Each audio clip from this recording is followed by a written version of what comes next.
2 अक्टूबर है, गांधी जी की जयंती और शास्त्री जी की जयंती।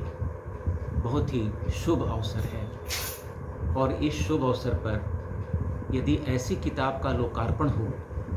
जो किसी नारी शक्ति की जीवनी तो हो ही, उनके अंदर की जो जिजीविषा है, जो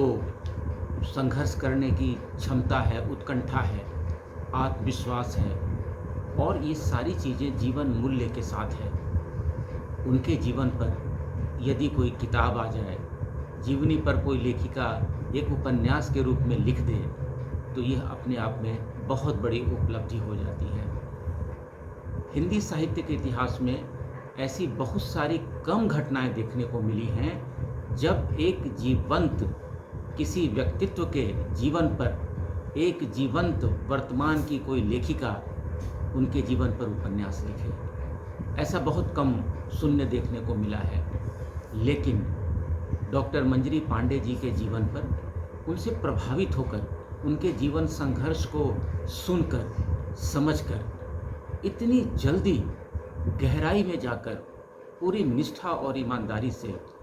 डॉक्टर इंदु झुनझुनवाला ने जो उनके ऊपर उपन्यास लिखा है काव्या शीर्षक से, वह अपने आप में न केवल प्रशंसनीय है बल्कि अनुकरणीय भी है। मैं तहे दिल से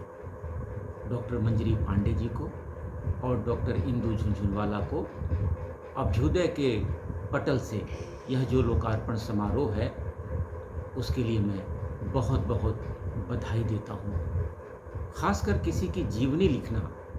जीवन प्रसंगों की सच्चाई को लिखना अपने आप में बहुत कठिन कार्य होता है। निश्चित ही जब हम आत्मकथा लिखते हैं तो बहुत सारे ऐसे प्रसंग होते हैं जो हम सार्वजनिक नहीं करना चाहते हैं, हम उन्हें छुपाना चाहते हैं, लेकिन डॉक्टर मंजरी पांडे का जीवन एक दर्पण की तरह स्वच्छ रहा है और इंदु जी की लेखनी भी उसी के अनुरूप स्वच्छता की परिचायक है। और जिस निष्ठा से परत दर परत खोलते हुए उन्होंने उनके जीवन के तमाम पक्षों को इस उपन्यास में उभारा है,